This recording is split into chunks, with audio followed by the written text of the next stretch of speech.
What's up? Happy Tuesday, everyone. It is time for another episode of Party Chat. It's good to be back because we had one. Let's see here. Did we have one 2 weeks ago?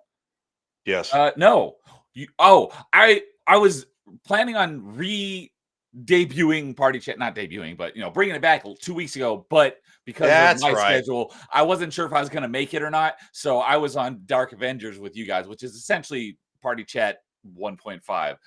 So I was over there last 2 weeks ago, but good to be officially back with Party Chat because we only had one in July and one in June. So it's good to be back to regularly scheduled programming. How you doing, Ryan? I'm outstanding. So the Dark Avengers podcast, it was Party Chat, probably like 1.5. Carl and I had a conversation recently, and we're going to be probably turning it into Dark Avengers podcast 1.75 cubed. It's going to be getting not just video games or kind of like maybe some movie stuff, which we dab at a little bit of movie stuff in there. We're going to start talking about some history topics too. It's going to be this ever revolving door of maybe everything. Okay. And so next week that's what we're going to be doing. But no, it was good to have you on, man. Because you weren't sure if you could actually host the show, right? Yeah, I wasn't sure if I was going to be at home in time, and so so it's kind of fun that we have something on Tuesday in place of, because Party Chat's a lot of fun, and we miss the shit out of it. Man. Carl and I were going nuts, and you're like going on vacation or whatever the fuck you're doing. No, I can't. Oh, damn it! With the language, Neil's like, you already did it. Get out. So I'm just gonna shush. So yeah, so for Party Chat, we do it every other week because on the alternating weeks I do top 5. So it sounds like on the weeks I do top 5, you'll be doing Dark Avengers. So yes. Cool. Well, I will definitely catch those ones after the fact because I will be live at the same time. But anyways, I don't know if it was the first episode of Dark Avengers, but our guest tonight was on Dark Avengers, and that's how you had him on Dark Avengers, and then you said, hey, it'd be great to have him Party Chat. So we got Dash Attack joining us for Party Chat tonight. What's up, Dash Attack? How's it going? Hey, man. How's it going? Thank you so much for the invite. I'm glad you could make it. And yeah, unfortunately, Carl's not going to be able to join us tonight due to real life circumstances, but we'll have fun without him, which I wish I would have known sooner because one of the topics was one that he came up with. So maybe we'll have to touch on it again on an episode where he is here. But glad knowing Carl, he's always down for touching it again. So we got Dude, as usual, is over on Rumble saying howdy. Good evening, Dude. Hope you're doing well. So all right. So before we get into our topics for tonight, as usual, I like to go around the horn and to ask everyone what they've been playing lately. So Dash, have you been playing anything lately? Chronicles of the Wolf. I had not even heard of this game until one of my buddies in my Metroidvania community told me about it. And because I run a Metroidvania contest, a year-long contest, and we vote on a game every month to be the Metroidvania of the month. And one of the guys voted for this game. I'm like, I've never even heard of it. And so I looked at him like, yeah, Metroidvania. Yeah. So I know nothing about it other than it's a Metroidvania. So go ahead and tell me about got Alucard's original English voice actor to narrate the game. Okay. And they got a cameo boss from Bloodstain. And are we talking Ritual of the Night? I assume? Yeah, Ritual of the Night. Bloodless. Okay. She's in the game. Like a super boss, optional boss. I don't know how to I know where she is, but every time I go into the building, she kills you instantly. So I don't know how to engage the fight. Oh, without just immediately getting killed. Yeah, I'm trying to get the true ending. I accidentally got ending B by accident. It's cryptic and stuff, kind of like Simon's Quest. So you have to figure a lot of things out on your own or look them up online. But there's some challenge to this one. Okay, so it does. Because I've not even seen a screenshot of the game. Does have a similar like art style to Bloodstained Ritual of the Night, or what? No, it's more like Castlevania, but like it's set in France. You're hunting like a giant werewolf, Okay. and like you're trying to figure out how to kill it, and then like you find out there's some sort of cult. Okay, yeah, and then eventually, like towards the like halfway point into the game, there's like this giant ass castle to explore. Okay, yeah, I just pulled up a screenshot here, and yeah, it does look very Castlevania-y. So yeah, apparently the devs like they made like fan games in the past, but this is like an official game. And okay. they pulled out all the stops, getting Alucard's original voice actor to do the narration, getting cool. the tie-in with Bloodstained, which is also getting a new game. Oh yeah, I saw that not that long ago. So cool. Yeah, I'm definitely going to play it since it's on Xbox, which is my platform of choice. Yeah, let me know if you need any tips, or my friend Galaxy Red. He actually found out about the game from me and then went ahead and beat it before me. Oh, okay. So yeah, because my goal is to play every Metroidvania on Xbox, and I own most of them. I don't own this one yet because I'm patient and frugal, so I'm gonna wait for it to go on sale. But it looks like it's $20, and at least on True Achievements, because I'm a big achievement hunter, there's only 202 people who even played it, and it came out in June. Yeah, I got the physical copy. Oh, it came out 2 months ago today. So, but yeah, I'll be playing it at some point. So once I get around to it, I'll definitely have to hit you up for it. But yeah, Bloodstained Ritual of the Night, I 100%ed that a number of years ago, and then they released a DLC for it last summer. And this DLC is so far removed from what the base game is like. I hated with a passion that DLC, and I played through that last summer before it left Game Pass. There is a Windows stack of it as well, so I'm going to be playing through it again. I don't mind the base game, but the DLC was one of my most hated DLCs of all time. But I'm sure I'll probably like Chronicles of the Wolf much better once I get to it. So, well, cool. What about you, Ryan? Well, I know you've been playing something as of just a few minutes ago. You want to talk about that or anything else that you've been playing as well? Something I want to pull my face off. No, I actually okay. So, literally, first off, I actually paired my one of my channels and my ex profile. I see that. Yeah. Hi, Ariel. So Ariel's here, and I'm going to promote your stuff because we want you to expand and grow and so anyway, I was just playing Ace Combat 7 on something that I call Top Gun Tuesday because there is a Top Gun Maverick package. You can have all the aircraft from Top Gun Maverick. I play pretty much primarily with the F-14A Tomcat from the movie. Go ahead. If all the aircraft from the movie are in the game, what is the enemy fighter at the end of the movie? What is that? Su-50. It's a Su-57. Okay, it's Su-57. It's a real actual aircraft. It's a real Russian aircraft. Yep. And there's not a whole lot of them on the planet. Yes, that thing where it does like the thing and it dodges the missile and it kind of like rotates. It can actually do that. Now, however, there is controversy to that because the F-14A Tomcat has a Sidewinder missile. It is a proximity missile. The radar lock actually measures the distance. The missile launches, so as soon as that jet went woo, and the missile got next to it, it would go dee boom and just dead. Yeah. So when the movie came out, because I'm subscribed to the fighter jet subreddit, and people were talking about that a lot, and like it looks cool, but yes, given that you slow way down and you present a large face, a large target to the enemy, it makes you a sitting duck essentially. So that would never work in real combat, but it looks cool for a movie. Oh, it looks incredible. Anyway, playing Ace Combat 7, it was part 8. Last week we did, so last Tuesday was part 6. And then of course, I did. I kind of rage quit a little bit because I got so damn frustrated with this mission that I had been playing over and over and over and over and over The again. sandstorm level, right? The sandstorm level is very, very hard. Tell me you passed it. Yeah, I did pass it. I did pass it. I passed it on Wednesday because I was like, okay, here we go. I want to play the game again.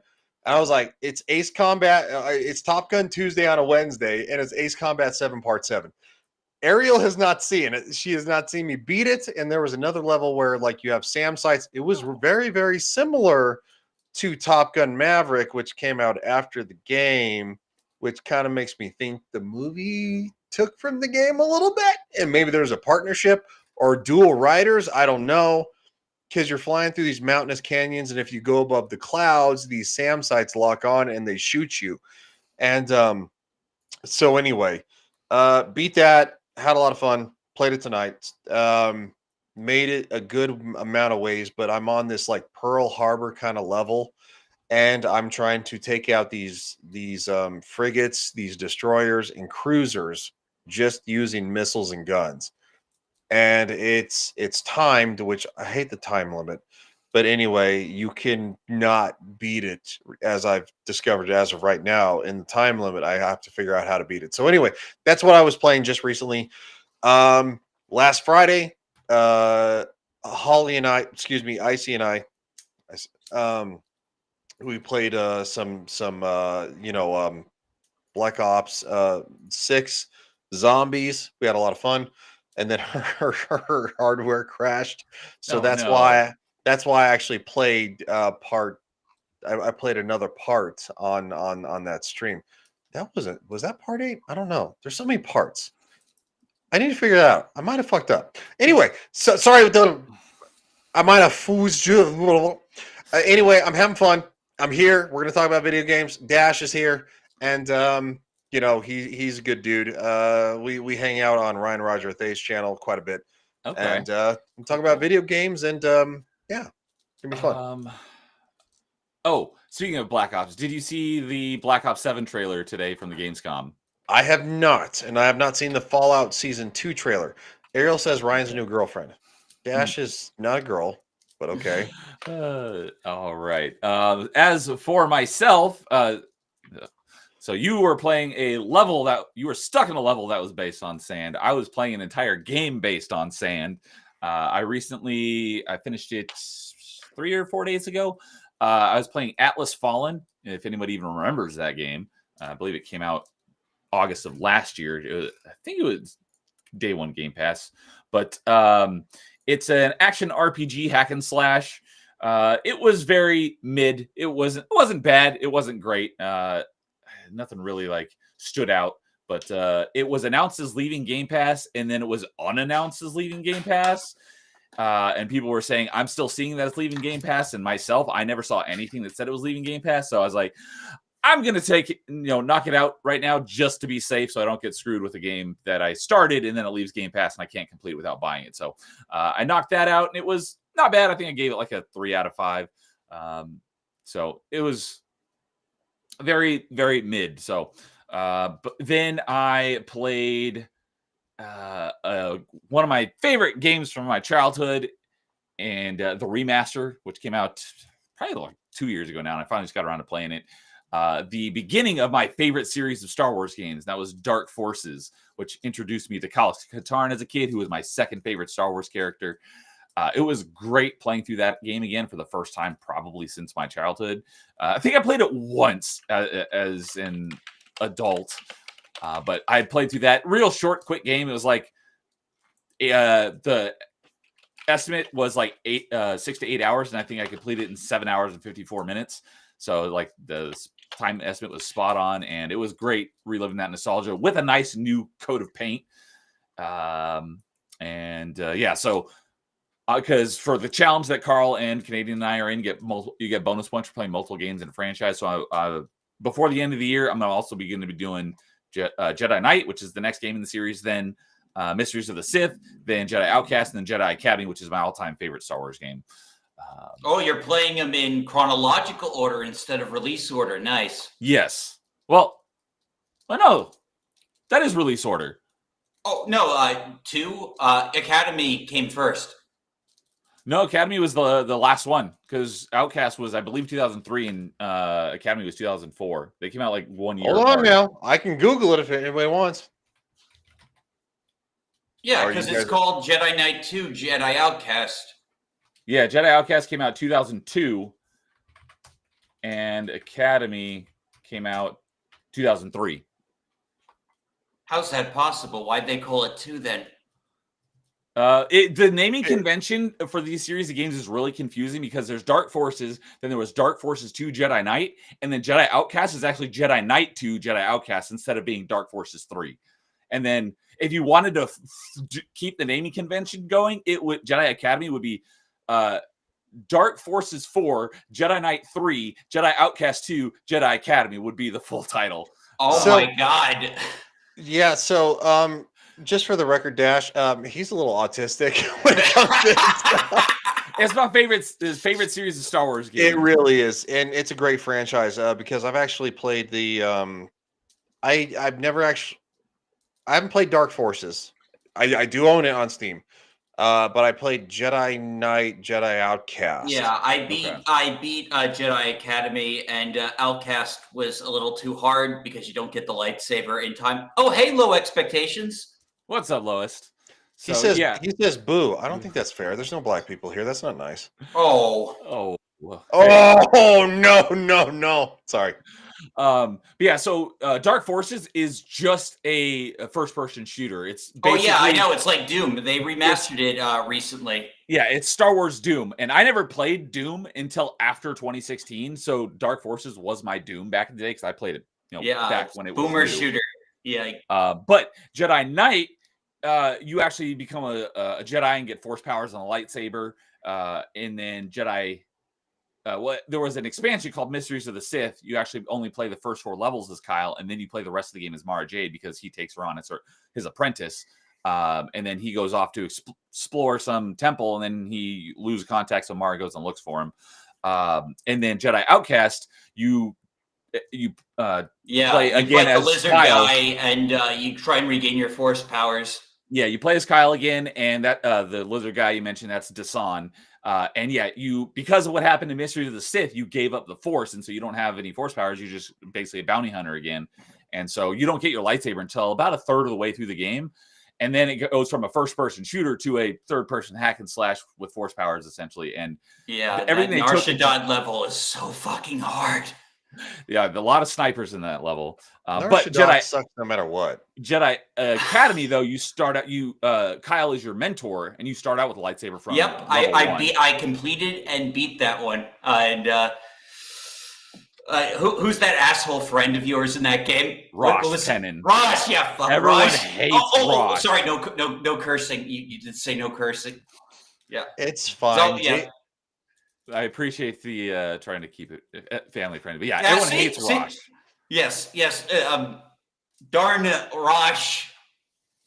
But yeah, so the story in Jedi Outcast is much better than in Jedi Academy, but Jedi Academy took the lightsaber mechanics, which were already the best in Star Wars and still to this day, and then took them to bumped it up to 11, adding the different, you could dual wield and staff saber. So Jedi Academy still to this day has the best lightsaber mechanics of any Star Wars game ever, and that's why it's my favorite. So hey, JB is here as well. What's up, JB? And Ariel saying, why haven't they made a new Rogue Squadron game? That is a good question. The last one was Rogue Squadron 3 Rebel Strike on GameCube, and I never played that one, but Rogue Leader, the second game, was my number 2 favorite Star Wars game behind Jedi Academy. What was that one that actually came out from Patty? What's her name? That did the Patty Jenkins? Yeah. Oh yeah. No, they were going to doing a movie and that got canceled. But it was based off of the PS4 game. I don't think it was going to be based off a game. It was just based off Rogue Squadron because that was a squadron of fighters in the Star Wars. Yeah, that is canon. And then lastly, because as I mentioned a few minutes ago, the Metroidvania of the month for this month is Monster Sanctuary. So I just started playing that after I finished Dark Forces. I have already played the Xbox version, but now I'm doing the Windows version.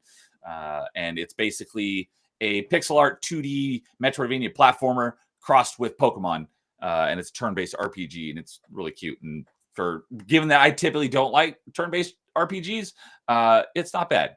So if anyone wants a Pokemon Metroidvania, go check out Monster Sanctuary. He hates turn-based RPGs. Does he now? That's the best for way to the put most it. part. He hates. Come on, man, don't be like that.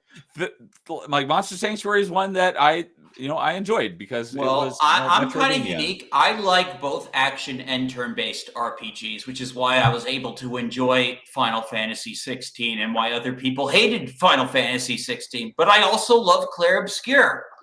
That's one that I'm tempted to give Clair Obscura a shot because it looks like I may enjoy it. I just don't know if I'll. Well, it has some like strategy inputs. Like you have countering is very big in it, so like it might like make things a little bit more interesting for you.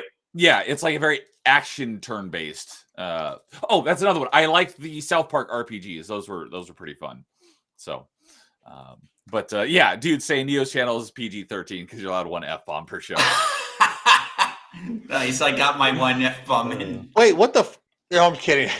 So Errol asks, "Do I like the Final Fantasy VII remakes?" I've never played a Final Fantasy game, but the Final Fantasy VII remake, I would give it a shot because it looks more like a hack and slash than a turn-based game. So yeah, I don't know if I ever will, given how big, how long those games are. But if there was any Final Fantasy game I was going to try, it would probably be the. Yeah, I would recommend Final Fantasy 16, which is more like Devil May Cry, or the remakes, which use a where like they use slow down time, so you can get that strategic feel of a turn-based game while also having action.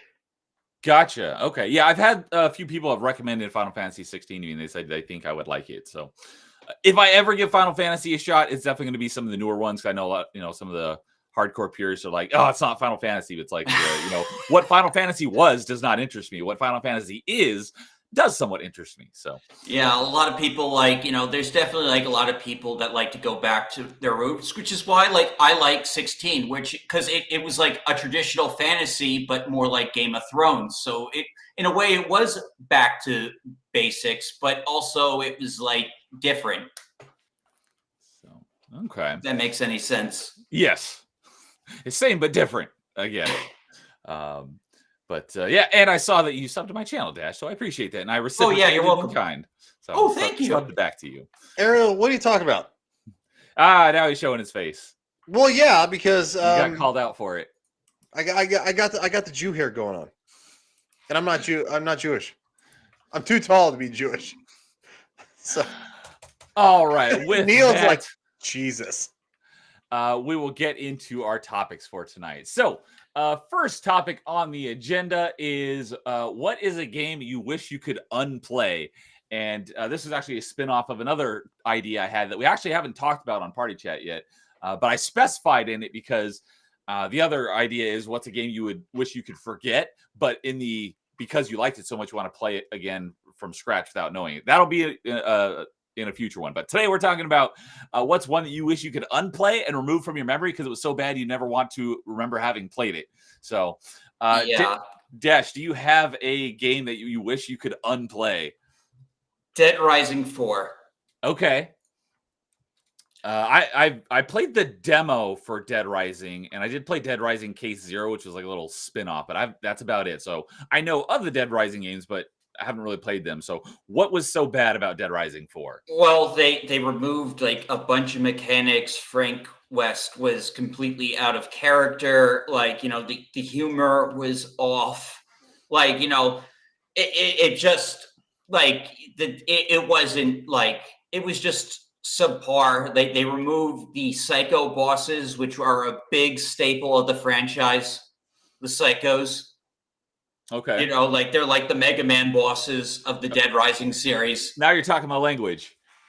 Yeah, well, the guy who created Dead Rising was the creator of Mega Man. Yeah, Kenji Inafune. Yeah. So, he left after the second game. Okay. And then it was taken over by Blue Castle, which was renamed Capcom Vancouver. And then after Dead Rising 4, Capcom shut down the studio because it sucked ass. Okay. Yeah, like I said, I don't really know much about Dead Rising, but I've not heard anybody say anything. I did not finish. I did not finish Dead Rising 4. was really bad. The only thing more egregious in Dead Rising is that new like censored remaster they just did recently. That's the only thing more egregious than Dead Rising 4. And so the remaster is you played the remaster of the first one, is that right? Yeah, it's a remaster of the. It's not even a remaster. It's a remake practically because they took a hell lot. They actually already remastered the original game. Like the port you can get off Steam for like $9. That is already remastered. Okay, but the one that came out just recently was not good. No, like it's completely censored. A lot of the politically incorrect humor was like toned down, and like especially the erotic camera category.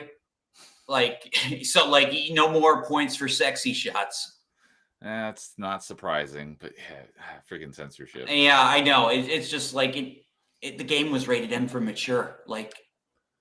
It's like, yeah, you don't need to censor it. It's rated M. And if there's people who aren't playing it that shouldn't be, that's not the game's fault.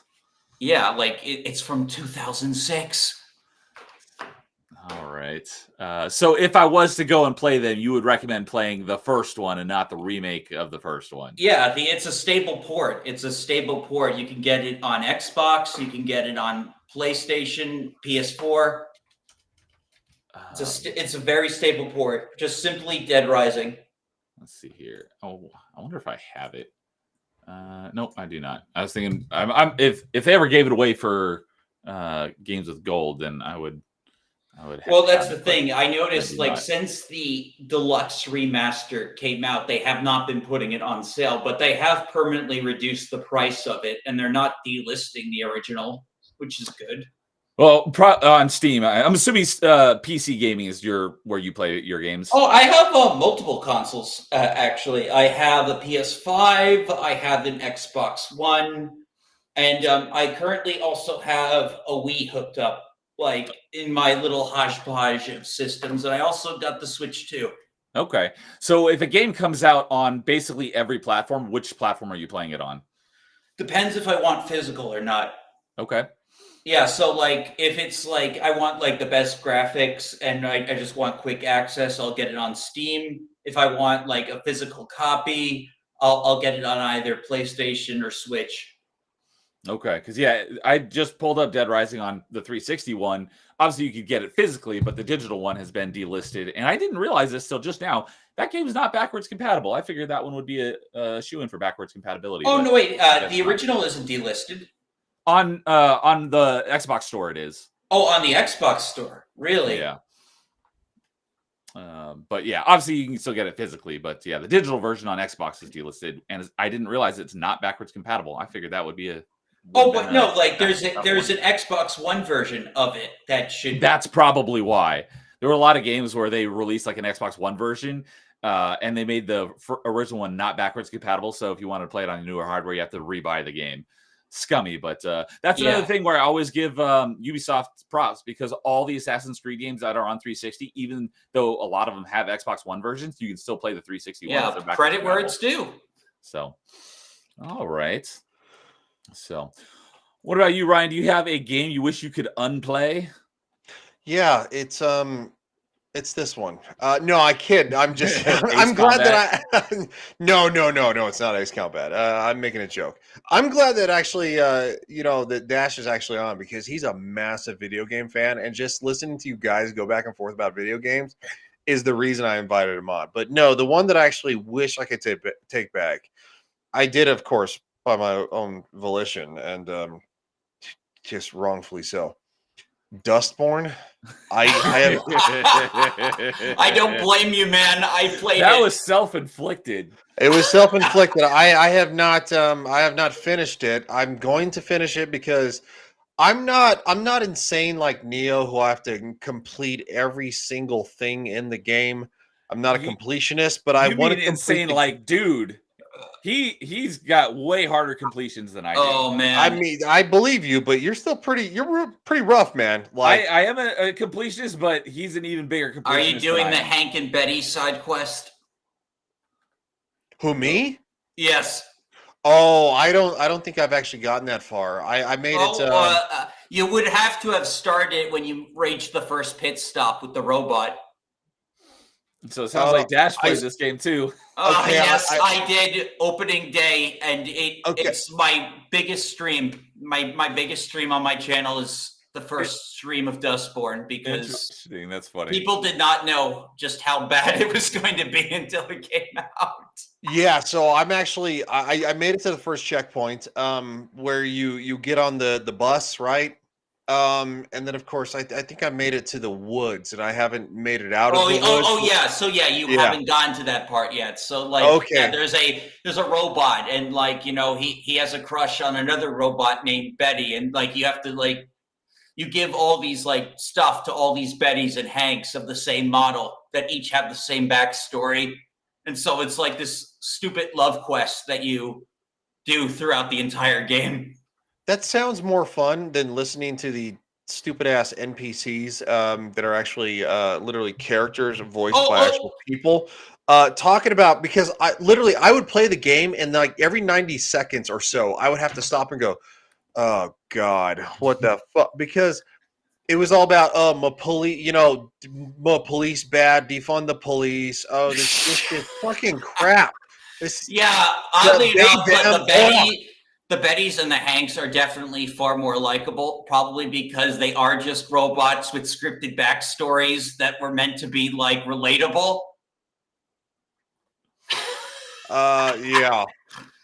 Low spec Linux says I can't think of an answer. Oh, okay. That's lowest expectations. Are you he was low spec Linux at one time. It was did he change his name at one point? Yeah, it's the same profile picture, man. Okay, I've never seen low spec Linux before. You haven't? No, but I've seen Lois. I've seen him as lowest expectations. He's in Cassie's chat all the time. Ariel says, "What's wrong with a love quest?" Nothing's wrong with a love quest. No, yeah, it was actually one of the better parts of the few, like, I guess, like, not cringy things about Dustborn, and it's practically the only side quest that exists in the game that you have to actually actively try to complete. You know what, Ariel? He says no. He says no. No? I don't know what that means. Damn it, Ariel! You know what? You're gonna force me to do it. Corruption and Champions. Oh, dog, we're not allowed to talk about that game. I've never even heard of it. It's a porn I haven't game. Either. Oh, that's why. It's a what game? It's a porn game. Oh, okay, yeah. I don't. I'll have to tell Nightmare that's about why she says tits at the end. Yeah. I'll have to tell Nightmare about it so he can gift it to James. Oh shit. Yeah, you could get the second one on Steam, because the first one was a Flash game. The second one is paid. You can it's a text adventure game with tons of like fetishes. Lowest expectation says I've only had this name. Wow. Well, that's what I thought. You have the same profile picture as somebody called low spec Linux, and it's literally you're like. That's really close. Lowest expectations, low spec Linux, the same PFP. All right. And dude says, he's got the completions for Gears of War 1, 2, and 3. So he's got all those seriously achievements, which are ridiculous. He's a little bit of a psycho, though. And he also has the completion Master Chief Collection, which means completing every game in that game on the I just blanked on the name. I was saving them, Ariel. I was saving them from the has a legendary All Skulls on Lasso, the Lasso playlist for each game. So I will never have the completion I might get the completion in Gears 2 because that one's actually pretty easy. It's just a grind, but all the other ones, no way, I'll never get them. So, all right, and Lois is saying that he can't think of a answer for this question where a game he would want to unplay. So for myself, there might be others. I should have given this one a little more thought, but when I came up with this question, there's one immediately popped into mind. And given that I am such a massive fan of Ninja Gaiden Black is in my top 3 games of all time. Ninja Gaiden 2 is phenomenal. I am super excited for Ninja Gaiden 4 coming out in October. Ninja Gaiden 3 was hot, flaming garbage. So, given how big of a fan I was of this franchise, I should have known I should have seen the red flags because it came out and I didn't even know about it. And I was, reading Xbox Magazine every day and following podcasts and stuff. And I didn't even know it was out. It like shadow dropped essentially, and I didn't even know it was out for like 3 or 4 days. And when I discovered it, I'm like, oh crap, this game is already out. How is that possible? And I couldn't find reviews for it anywhere. I was like, this is so weird. Why are there no reviews anywhere? Why did I not know it was coming out? And so I went down to GameStop like that day and picked it up and started playing it. And I was like, all right, level 1 was not good. Well, maybe level 2, the game gets good. And then maybe level 3 is where the game gets good. Maybe level 4 is where the game gets good. Played the entire game and it never got good. It was terrible. They took out literally everything that makes Ninja Gaiden, at least the modern ones that started on Xbox. They took everything out of it. What makes Ninja Gaiden. They took everything out, stripped it. And it was like a bare bones game. There was like no progression, no extra weapons. It was just god awful. So I wish I could unplay Ninja Gaiden 3. The original version, they did release a director's cut like a year or two later called Ninja Gaiden 3 Razor's Edge, which is better. It's still nowhere near as good as 1 or 2, but it is better. They added a lot of the stuff that they took out of the game back into it, and they made it a separate release. Nice. So if you're going to play 3, make sure you play Razor's Edge, which is the most easy one to find. But if I'm going to play 3, it's going to be in the collection because I've not played either Ninja Gaiden series, neither the classic NES or the Xbox ones. So, I have some catching up to do before the 4th one, but most likely I'll be playing the 4th one, just going right in. The new trailer looks great, by the way. You see that cool demon thing? Yeah, it was awesome. I'm playing Ninja Gaiden 4 day 1, so I am very excited for it. But yeah, the Master Ninja Collection, it sounds like that's what you're talking about. And that one has it's the Ninja Gaiden franchise, the modern one is a bit confusing because there was Ninja Gaiden on the original Xbox. Then they like a year or so later they released Ninja Gaiden Black because at the time, most people still didn't even have broadband internet because they released free DLC for Ninja Gaiden on Xbox Live, but most people didn't have broadband internet. Yeah, it was too new. It was too new, so most people couldn't get access to it. So they released it on the disc and called it Ninja Gaiden Black. The only game that I knew that had DLC from the original Xbox lineup was Battlefront 2. Okay. That was like the only. So like Ninja Gaiden had DLC also. Yeah. So they re-released that as Ninja Gaiden Black, and there was Ninja Gaiden 2, and they amped it up to 11. It was awesome. However, they later released them on PlayStation as Ninja Gaiden Sigma and Ninja Gaiden Sigma 2. But just like Ninja Gaiden 3, they took a lot of stuff out of it, toned down the gore because they're very gory games. They basically censored them and took a lot of stuff out. So people say that the Sigma versions, which are the versions that are in the Master Ninja Collection, not the original ones, are not as good as the original releases. And then Ninja Gaiden 3 Razor's Edge is just what I was talking about earlier, is that it's Ninja Gaiden 3 with all the stuff they took out of 3 added back in. So that one is basically untouched. But the Master Ninja Collection, Ninja Gaiden Sigma and Sigma 2 are like toned down versions of Ninja Gaiden Black. And Ninja Gaiden 2. But unfortunately, they're the ones that are most accessible. So those are the ones I'm most likely going to be playing. And then there was earlier this year was a release of Ninja Gaiden 2 Black. Yeah, and they made it gorier. I'm going to be playing that, but from one of my buddies who is a huge Ninja Gaiden fan, he says Ninja Gaiden 2 Black is not a they didn't take the original Ninja Gaiden 2 for it. They took the Ninja Gaiden Sigma 2 version and used that as the baseline. So it's better, from what I hear, it's better than Ninja Gaiden Sigma 2, but it's not better than the original Ninja Gaiden 2. Oh man, this is so confusing. It's confusing. But anyways, all that to say is I wish I could unplay Ninja Gaiden 3 because it was terrible. Oh, that was the thing, is I beat it, in like a day or two, and then it was so terrible I returned it because I was still within the return window. I think that's the only game I've ever done that with. Yeah, I know you can beat. There's a Bionicle game you can beat in like a single day, like pretty quickly. I thought I was Angry Canadian about that. He loves Bionicle, and this is shout out to Angry Canadian. August is Bionicle month, so he's been playing a bunch of Bionicle games, so he probably knows exactly which one you're talking about. So, but Lois says he's like, oh, I thought of one, Pokemon Shuffle. I've never even heard of Pokemon Shuffle, so I haven't either. I think it's a puzzle game on the DS or something. Also, sorry, I had to feed the dog, so no worries. It is a puzzle game on 3DS, Android, and iOS. It's a puzzle game. I like puzzle games. Maybe I would like that one. Oh, it's not a puzzle. It's the puzzle game in the vein of like a Candy Crush puzzle game, not a puzzle game in the vein of like Portal or Candy something. Crush. So, sorry. Yeah, I'll pass. So I'll take your word for it, Lowest. And then I think... Oh, Ariel said, why can't we get another DOA beach volleyball game? I never did play any of those, but there was one that released, I think, this year, but it's not it's like a dating sim with all the DOA girls.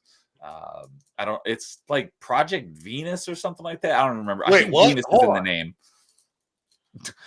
Ryan's like, wait, hold on. I need to go down this immediately. Yeah, I know. That's why.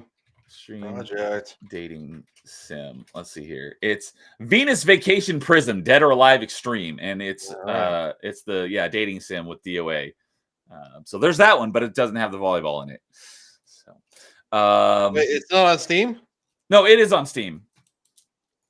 Although I click on it, it says, "Oops, sorry, an error was encountered." Is there something? Maybe. Oh, it may not be available on Steam in the US. You may need a VPN to get around that. Says this item is currently unavailable in your region. Maybe it's only available in Japan. I'm pretty sure it's on Switch, oddly enough. What? Dead or Alive Extreme Venus Vacation. That's probably where I screwed up. Let's see here. Platforms. Where's platforms? It says web and Windows. It's not on any. Interesting. I thought it was on. Oh, you know, it's DOA Extreme 3, because originally DOA Extreme were Xbox exclusives, and then the third one, which didn't even release in the US, only released on Switch, I believe. But yeah, the dating sim one is only on PC. You can't get it on any console. Interesting. Did not know that. So, and yeah, Ariel, we're talking about games you basically want to forget because they were terrible. So, and Lois is saying about Pokemon Shuffle. It has a match 3 free-to-play 3DS game with microtransactions that wasted too much time on. So yeah, regret. Gotcha.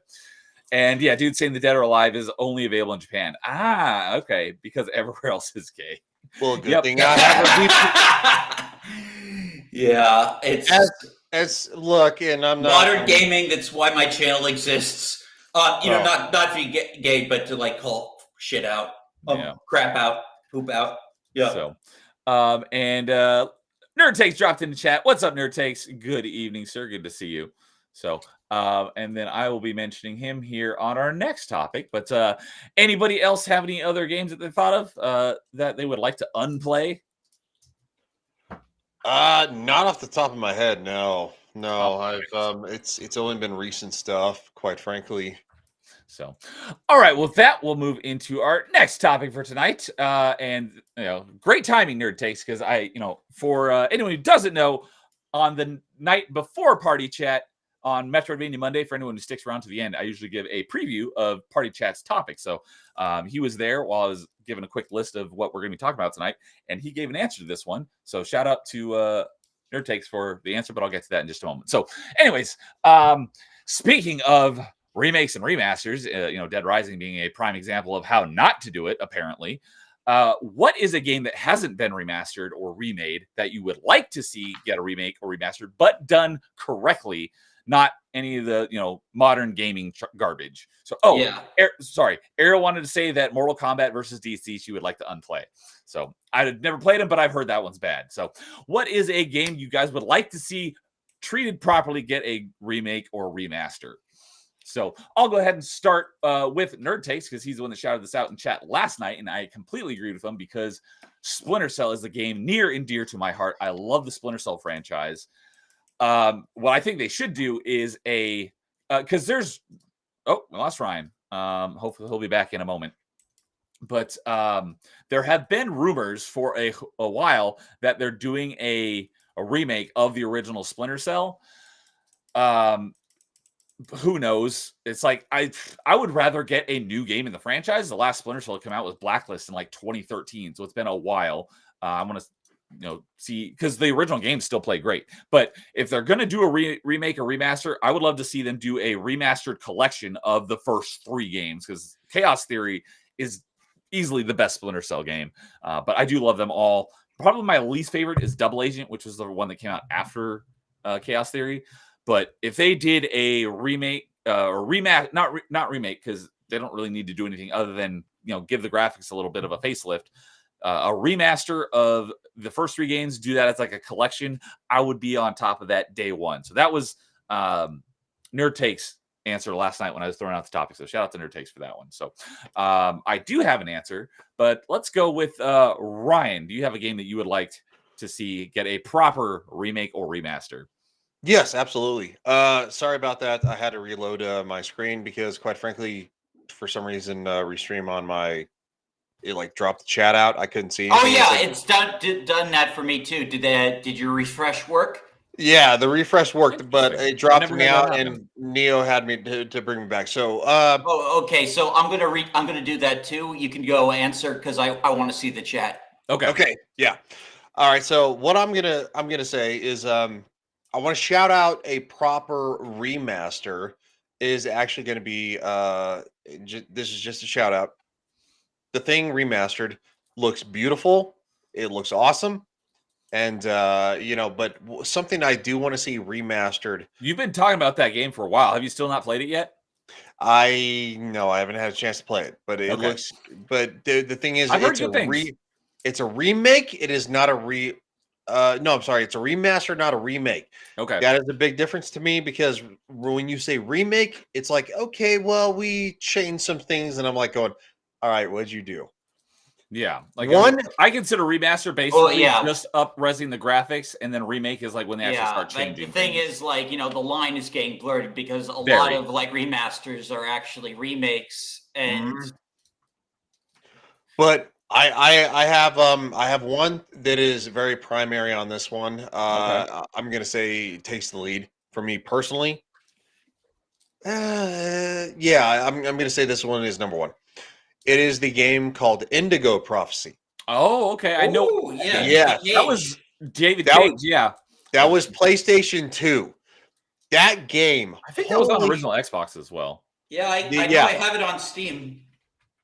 Wait, it's on Steam? It's been on Steam. I yelled. I'm sorry. Okay, so anyway, Indigo Prophecy needs a proper remake, not a remaster. I don't want to hear none of that. I'm sorry, remaster, not a remake. Fuck. They're so interchangeable in gaming. It needs a proper remaster. There. Yeah. Fuck. Sorry with the language. It's such a great game. Redo the graphics. I think the some of the combat scenes, you could do it similar to Heavy Rain, right? Which was the studio's successor to that. It was a different story. Detroit Become Human, or his Detroit games. Yes, I would love to see that. Maybe one that's, I don't know, kind of selfish or something like that. It's just a selfish kind of like thing, and Neo knows this one would be Knights of the Old Republic. I don't want a remake. I want a remaster. Yeah. Just remaster it. There is thousands of hours of dialogue. Leave it the Fraggle Rock alone and just remaster the game. Yeah, because there's the whole remake of it. And it was gonna be a remake. They had new writers. Like, you don't need writers for. Yes. All you need to do is give it better graphics, make it look nicer, and so. Yeah, I'm glad that fell under. Same here. It's like, and so many people are like, oh no, it's like they're just gonna ruin it. It's Disney Star Wars. They just ruin everything that they touch. So, oh my god, it's done well. It's $10. Would be great. Oh, Indigo Prophecy on Steam. Yes. So yeah, if they did a proper and just remastered and made it look prettier, I would be all for that. But since they were doing a remake, it's like, no, we don't need any of that. Because we talked about that back when Mark was co-host, because I wasn't sure like on the details. I'm like, maybe re-record the dialogue so that you can get higher quality. He's like, no, there's tools that you can use the dialogue and make it sound clear without having to re-record anything. So all you need to do is make it look prettier, and that's not what they were going to do. So yeah, I'm glad that it's on ice, essentially indefinitely. Yeah, it's dead. So we got a couple people in chat with their suggestions for games that could use a proper remake. Lowest Expectations says Drakengard, which I believe that's the spiritual precursor to the Nier games. I think I'm correct about that. Dude says Midnight Club 3, which I know he's currently been playing through. And Ariel says Xenogears or Xenosaga. So the one I want to pick isn't the one I originally thought of. I was originally going to pick my favorite game, Fire Emblem Path of Radiance, because I know if they actually did do a full remake, they'd mess it up just with modern standards, especially since the plot has a lot to do with like fantasy racism and racial tensions. And but no, what I would really like to see a really solid remaster of is Predator Concrete Jungle. Oh, I never played that one. It is a great Predator story, great gameplay. It's basically like you basically are a disgraced predator who has to hunt and reclaim his honor in the future because of something he did in the 1920s. Oh, interesting. Yeah, so you hunt, you fight cyborgs, you fight armed ladies of the night. You scalp like gangsters, and then you even have a certain black organism that may or may not show up towards the end of the game. It's a really good story. It's real, it gets really hard towards the end, but unfortunately, I just don't think with how violent the game is and all the copyright issues, I don't think it'll ever get a remaster. Ah, gotcha. But it is a great game if you can find a console copy of it or even a ROM of it. I definitely give it a play.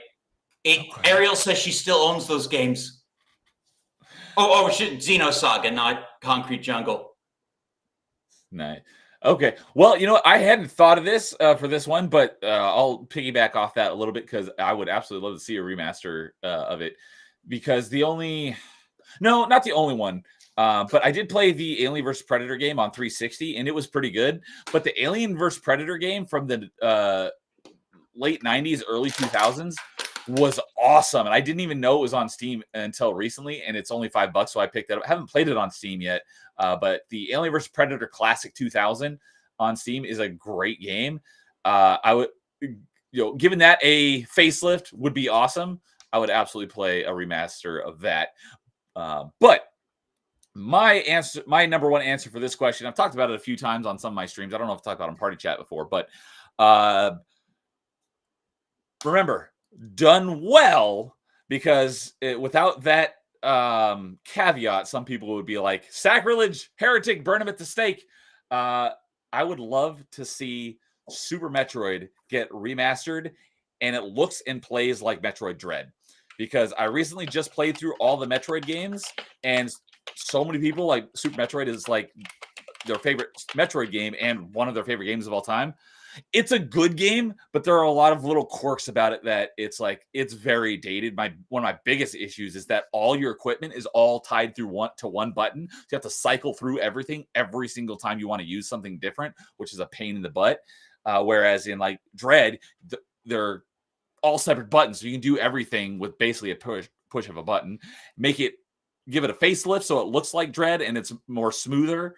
That would be phenomenal, because Super Metroid's good, but I think a lot of people have some rose-tinted glasses and think it's better than it is. Not bad. It's just, I don't think it's as good as everyone says it is. So my number one answer is Super Metroid, but it's redone to look and play as smooth and as beautiful as Metroid Dread. It would be freaking amazing. That would probably take the cake for me for favorite Metroid game, because it is. Although now I don't know, because my favorite Metroid is Metroid Prime Remastered because of the modern controls.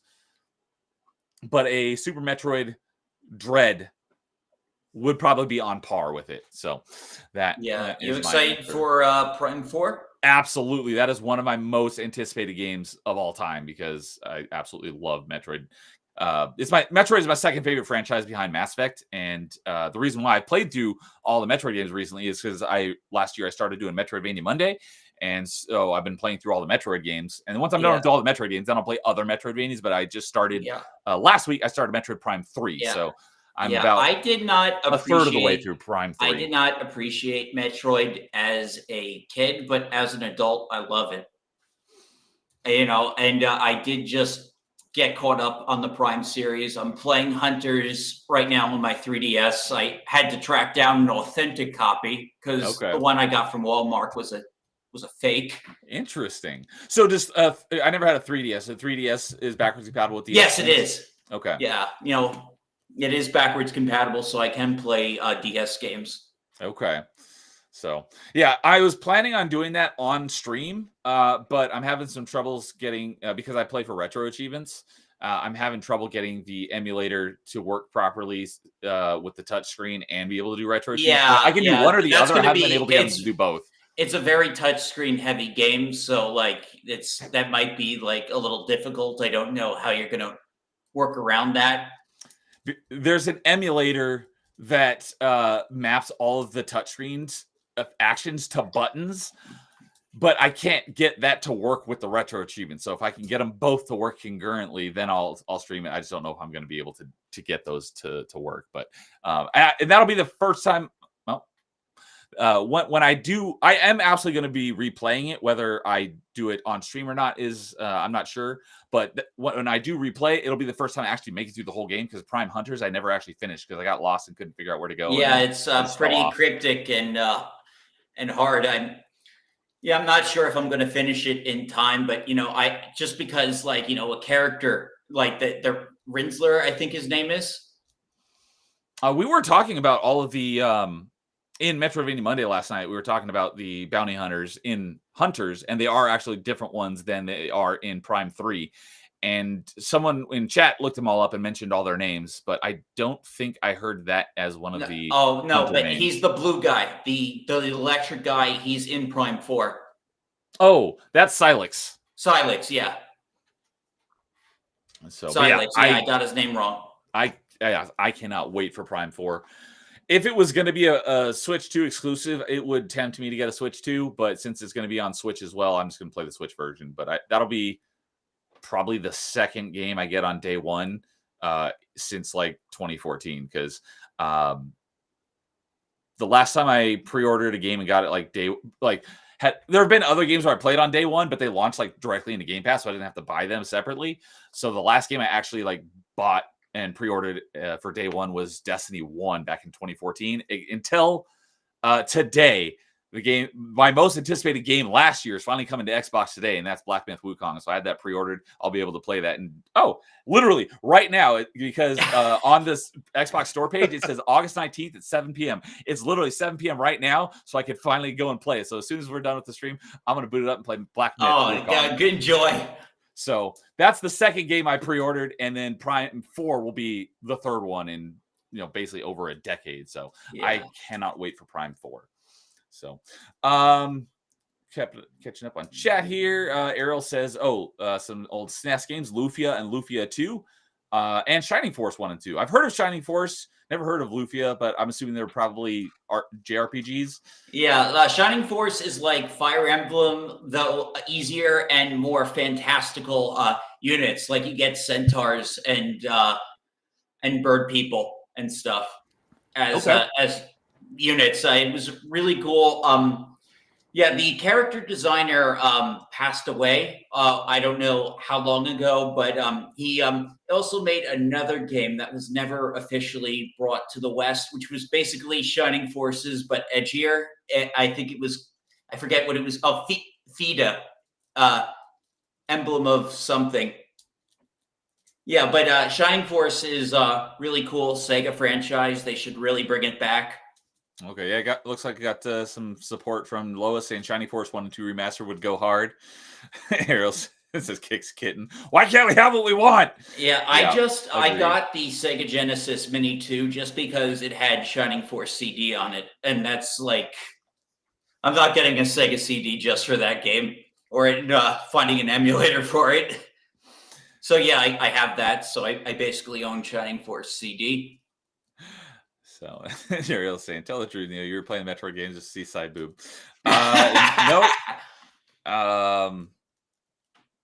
That thought never crossed my mind, although I'll have to go look it up. But Samus was in my top 5 waifus when we did top 5 video game waifus. So yeah. Silex, yep. And Ariel says Dragon Age remaster. I'm assuming Dragon Age Origins would be my guess. The original one. Yeah, Dragon Age Origins. Yeah. Oh, Lois says that we talked about this Shining series on one of the top 5s. That could very well be top 5 wanted revivals. Okay. Let me I'll go pull that up here in a moment. So but yeah, so yeah. I would absolutely love to get a Super Metroid that looks and plays like Dread. So that's my number 1 answer. So, all right. Next item on the agenda for tonight is oh shoot, I was going to do some more research into this one to try to find another game. But I saw that this goes out to a so the idea for this topic came from Reddit. I was on the video game Reddit, and I saw this because there's some great questions that get posed in the video game Reddit. And so I was like, I'm stealing that for party checks. That's a good party chat topic. So the topic is you can pick any game and you can play it for 24 hours. And whatever currency you accumulate in the game, you then get in real life at a 1-to-1 conversion rate to, in our, whatever your currency is, in our case, US dollar. I'm assuming Dash here in the United States. Yes. Okay. So yeah, you get to keep any money that you acquire in the game. You get it in real life. What game is it that you are playing to earn, lots of money in a very short period of time? Probably New Super Mario Brothers 2, because the whole gimmick of that game, even though I haven't played it, I own it, haven't played it. The whole gimmick of that game is that there are more coins than a normal Mario game. So you can just basically just collect as many coins as you want. How, given a 24-hour time limit, how much do you think you would be able to collect? I don't know. It depends. Like, just remember how it was marketed, but like there's like just basically coins wherever you walk in that game. So I guess like if I wanted to try another way of doing it, I guess I'd find an older version of Oblivion that hasn't been patched, and I do the cheat. Oh, I didn't even think about that. Using like exploits or something to like, there's a cheat. Money. There's a cheat. There's one NPC. They patched this. Like if you kill him and then take all his items and leave the gold for last, you can just get infinite gold. But don't hit take all, otherwise the game crashes. Interesting. I did not even consider that. I probably would have made a little bit of an exception. Yeah. Okay. Cheating, but yeah, the Mario game. So we'll say that because I didn't even think about that. That was totally on me. Normally, I usually think of like stipulations. Oh yeah. So we'll say for this sake, no cheating allowed. Okay, but yeah, the Mario game then. I'd probably go for the Mario game just for the coin gimmick. And that was New Super Mario Bros. 2? 2, yeah. Is that a DS game? 3DS. 3DS game. Okay. I saw a couple when I was in that Reddit, a bunch of people mentioning all the same game. I don't remember what it was because I don't think it's something I had even heard of, but it was basically something where like you could earn trillions of dollars. So it would totally, if this was to be a real life situation, it would crash an economy. But I just thought like that's a great topic for party chat. So I wanted to do. Oh, my own stipulation screws my own answer over. So, Ryan, why don't you go next, and I'll see if I can come up with something else real quick that's a little bit more legitimate than the answer I had in mind. Hold on real quick. I'm looking real fast. I forgot the name, but I know which one I'm going to pick. Oh, for the love of what? One game that there it is. I got it. Okay. It is. Surprise, surprise. It's going to be Fallout New Vegas, Dead Money. Dead Money. Okay, that's the DLC for it, right? That is the DLC for it. And what happens is so of course I'm actually a master of Fallout games. And Oblivion, Skyrim, all that kind of stuff. I am a hoarder. So I will go to a dungeon and I'll pick up the loot, all of the loot, and I'm like going, all right, I'm gonna save it here. I'm gonna fast travel back. I'm gonna sell it. Then I'm gonna go back here, and then I'm gonna move forward. I'm gonna save here. I'm gonna fast travel back. That's me. I am so probably obnoxiously obsessive about saving everything and selling it that Fallout New Vegas, Old World, I'm sorry, Dead Money makes sense because, quite frankly, it is a casino that it has been lost. You can save scum the heck out of the casino. Well, not just that. The casino has actually been kind of picked kind of bare. What actually alludes to it, not just the Fallout game itself, because I can literally do the same thing: pillage, pillage, pillage, sell, sell, sell. And Fallout New Vegas was actually a little more than generous than most Fallout games on selling things. It was the only Fallout game that I actually probably had like $1.3 million in. Anyway, Okay. long story short, Dead Money, at the bottom of the casino, there is a vault. And the money the casino brings in and the money that the casino gives out is backed by real world gold bullion, gold bars. Okay. And there are gold bars. Each one weighs roughly in the neighborhood of like 30 pounds. You can pillage the vault, but you can only carry so much. They do it that way because, quite frankly, it would break the game. There's a catastrophic thing where literally, no, it's story wise. Okay. For some reason, that you can only carry so much before you have to escape. And if you're over encumbered, you'll die. So, literally, that's why I'm saying that. You can only in Fallout New Vegas, you only get one companion. You get one human companion and one animal companion, or a machine, or machine. Thank you. So anyway, the long story of the short of it is, you can only carry out like I think maybe 20 gold bars tops. And because you actually you get all this gear throughout the whole entire thing. Going to Dead Money, you actually get basically kind of like tranquilized and kidnapped. Your gear stays behind, so when you show up in Dead Money, you're naked and afraid. But you pick up all this other stuff, and then you have to start deciding what you want to do. There's no way to get all the gold and run away with it.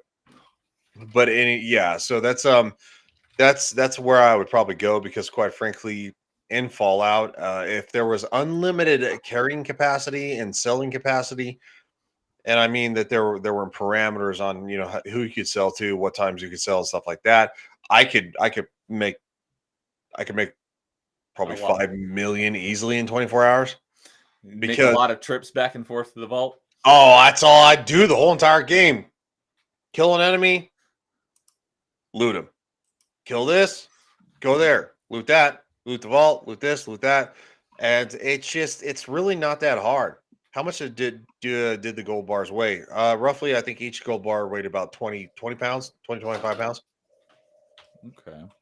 So, yeah. and your average player in Fallout can carry somewhere in the neighborhood of, without power armor, maybe 300. I'm sorry, I would say probably 275 lowest to 400 max if you spec into strength and stuff like that. So I mean, you have like a 400-pound carrying capacity. Yeah, it's like, I mean, and the gold ingots, it's literally a mountain. It's like a mountain. I mean, it's just like, you wouldn't even be able to get them all in 24 hours. No. Okay. Good answer. Good answer. New Vegas is on my backlog to play eventually. They're so good. So, good stuff. So, Ariel. Oh, speaking of, one more remastered. Like to see Ariel says Breath of Fire. But onto this topic. Dude says Warframe. He says he could easily get a few million in an hour. So 24 hours, get many millions. I've started Warframe, but I've only played it for like 20 minutes so far. So, anyways, after I added that stipulation live on air, I realized it kind of screwed over my original answer because my original answer, this was probably one of the first games where I kind of had like an aha moment as a kid, was Sim Copter, which was my favorite of all the sim games, because there is a code where you can give yourself all the helicopters in the game, and then you can go to the hangar and just sell them, and then get all the helicopters and sell them, and get all the helicopters and sell them. So that was originally my answer, but that does require cheat codes. So I remember, because I played this when I was like in elementary. I remember my little cousin's like, "Wow, you're making so much money. When do you get it in real life?" I'm like, "It's a video game. I don't get the money in real life." Yeah. So that was the first thing that popped into my head. So I was like, "Oh, I got to pivot because no cheating allowed." Another thing that I could have thought of to further stipulate is whether you can pick up an existing game save or have to start the game from the beginning. Because if you could continue an existing game save, probably like my Oblivion save, or Skyrim, probably either one. I have so much stuff hoarded, I could go and sell it all from all my caches that I have scattered around. But starting from scratch, I probably wouldn't be able to make a whole lot. Another one where this one could work for either one though. So whether you're starting from scratch or an existing game save, obviously an existing game save, I'd be able to make a lot more. But basically Forza 2 and Forza 3, because I have all the cars, so I could just go and sell all the cars and have a crap load of money. But if I had to start from scratch, I could still, in 24 hours, I could buy quite a few cars, and then right before the 24-hour limit is up, I could sell all the cars that I've acquired and then keep that money. But another one that you made me think of with the vault is, now this depends. It's been so long since I played it, I don't remember if you could replay this mission over and over again, because that would be a huge differentiator. Because if you can replay the mission over and over again, then this would be also a great answer. But if it's one and done, and then you would have to play through the whole game to get back to that mission, then I wouldn't bother with this. But it was the bank heist mission in GTA 4, which was like the only mission in that game I actually remember, because it was the only time in that game I actually had fun playing it.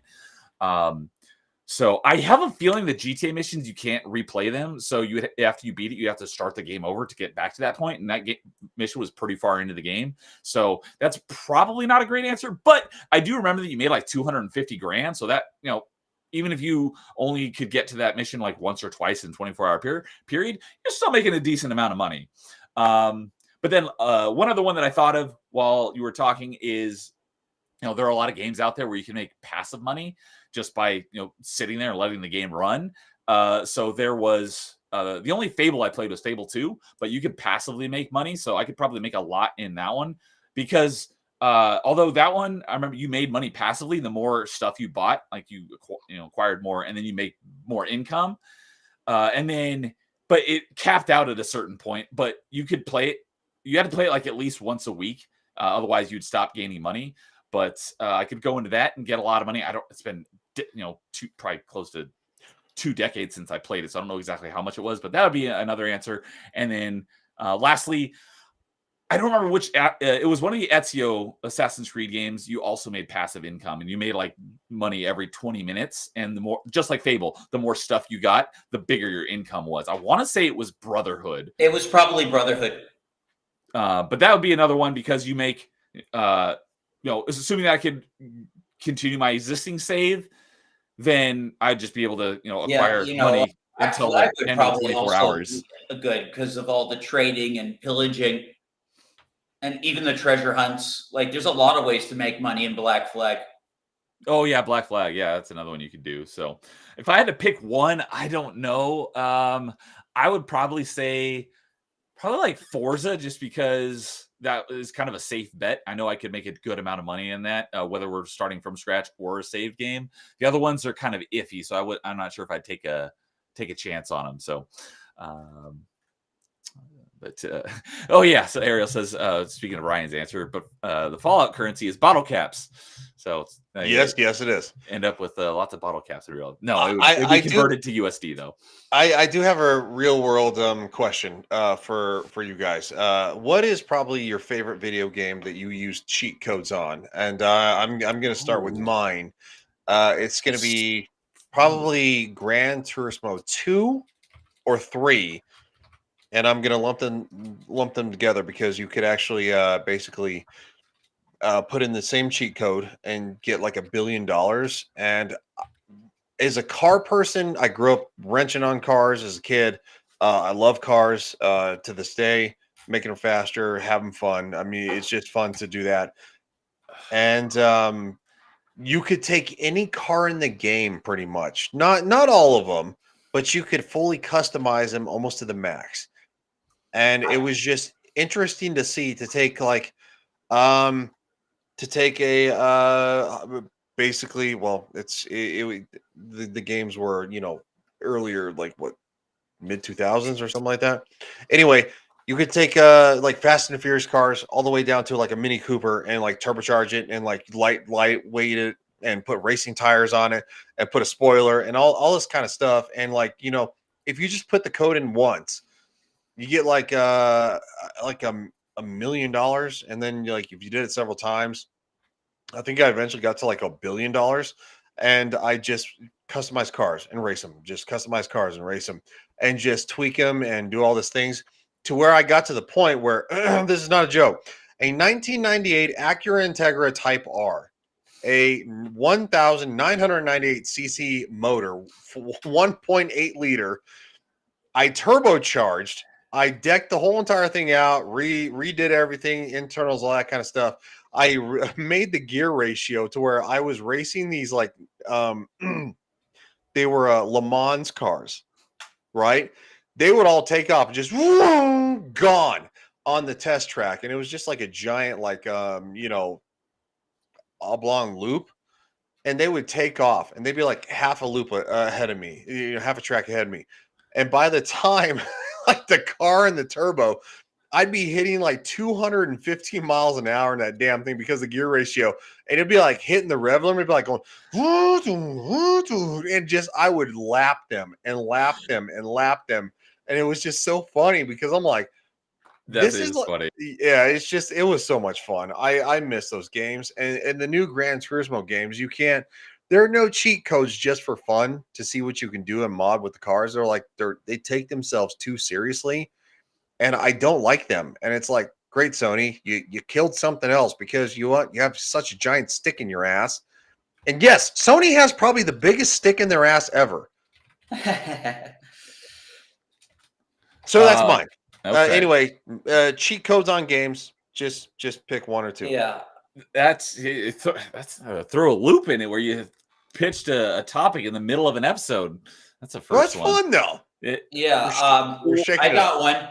I got one. So, cheat code. My favorite game that had cheat codes was Gauntlet: Dark Legacy. Oh, I think that's the game that Dude and I were just talking about on Achievement Chasers last week. Yeah. My friend Ironcaster has been apparently it's one of his favorites. But that game had a ton of cheat codes for alternate skins for the characters. Probably some cheat codes for like cheesing the game also. Okay. I've never actually heard of that game. I'll have to look it up. It's part of the Gauntlet series. It was on the GameCube and PlayStation. It was like the last good Gauntlet game. I think that's the one that I played at an arcade at someone's birthday party. All the arcade machines were. Oh yeah, that's probably one of the older games were on the arcade, but like this one was made for console. Okay, then I know it was Gauntlet something, but. Yeah, I remember four of us played through the whole game on the arcade machine because it was set to, infinite lives for the birthday party. So that was pretty cool. Oh, Gauntlet Legends on PS1. I never heard of that. That's cool. That's probably the one. Oh, that's the precursor to Dark Legacy. Oh, thank you, dude, for the clarification. I think Legends is the one that I played in the arcade. But so we'll definitely have this as a full topic on a future episode of Party Chat. So I can I don't like being put on the spot and not being able to like do my homework on a question. But something that did just pop into my head. I'm like, oh, that's a good answer. I don't know if it would be my number one, given the chance to look through my games and that have cheat codes, since cheat codes have kind of disappeared. Yes. But the one that popped into my head first is, as we were just talking about earlier, Jedi Outcast and Jedi Academy. If for no other reason than the dismemberment cheat. So lightsabers actually perform like real lightsabers, and you can cut people into like 100 pieces. Because you can cut off limbs in the base game, but it's kind of a rare occurrence. But with the let's see here, realistic saber combat 1 turns the realistic saber combat on, and so you don't even have to swing your lightsaber. You walk onto someone with it extended, and you like turn, it'll literally bisect them through, however the actual cut is, and you can cut people into tons of pieces. So that is probably one of my favorite cheat codes of all time. It's really morbid, dude. Oh, it's, if you haven't played it, like I did a test stream sometime last summer, and I booted up Jedi Outcast for a few minutes, and I just plugged in the cheats to give me all the force powers in my lightsaber at the beginning of level 1, and I was just going around hacking the stormtroopers up at the beginning of level 1, and I was just giddy with joy. It was great. You can see my reactions to it. I don't remember what stream it was, but it was fun. It's just like, oh, it's so cozy cutting stormtroopers into dozens of pieces. To each their own. Homicide, I guess. Yeah. What's your opinion on the new Jedi games by EA? I played Fallen Order, 100% of that one. I haven't played Jedi Survivor yet, but I'm going to be. They're, in my opinion, they're the best things to come out of Disney Star Wars. Oh, yeah. Doesn't say a whole lot given everything out of Disney Star Wars. It's true. Like Diamonds in the Rough, like definitely like, one of the better things to come out of the Disney era. I still think that they're mid, but if there was anything from Disney Star Wars I was going to consume, these would be what I would prefer to take. I enjoyed Fallen Order for the most part. My biggest nitpick was there was no fast travel. So when you get really deep into a planet and then you got to walk all the way back and there's no way to get back quickly, that was one of my biggest nitpicks, though. But I enjoyed it for the most part. I think I'm going to mostly enjoy Jedi Survivor. There are no Jedi Outcast, Jedi Academy, that's for sure. Mm-hmm. So a couple more, catching up on some more chat. Let's see here. Oh, Lois says, back to the game that you would like to unplay. He keeps suppressing his memories of RuneScape. All 10,000 hours I spent on that piece of trash. If I could get every second of that back, I would in a heartbeat. I know of RuneScape. I don't know anything about RuneScape. It's so funny because like my younger brother has such RuneScape nostalgia. He's currently like replaying the game on his phone. So good answer. And Ariel's saying that 30 pounds of gold is worth about 900,000. So if you have hundreds of pounds of gold, that's a good answer. You're making millions and millions of dollars in a short period of time. So that's why I said it. That money. That's why I said it. But again, once you actually beat that DLC, again, you need like a bunch of companions to like haul the loot with you, because once you leave there, the Mojave swallows, because the casino is engulfed in a tumultuous, literally forever ending sandstorm. So you can't go back, and you'll never find it again. Oh yeah, go ahead, Dad. Yeah, I'm going to. I started a New Vegas playthrough that I didn't finish when the first season of Fallout started. I'm definitely going to revisit the game and finish it up and probably get to that DLC. It's my favorite in preparation for the second season. It's my favorite by far. Even better than the one with the Native Americans, because that one was really good.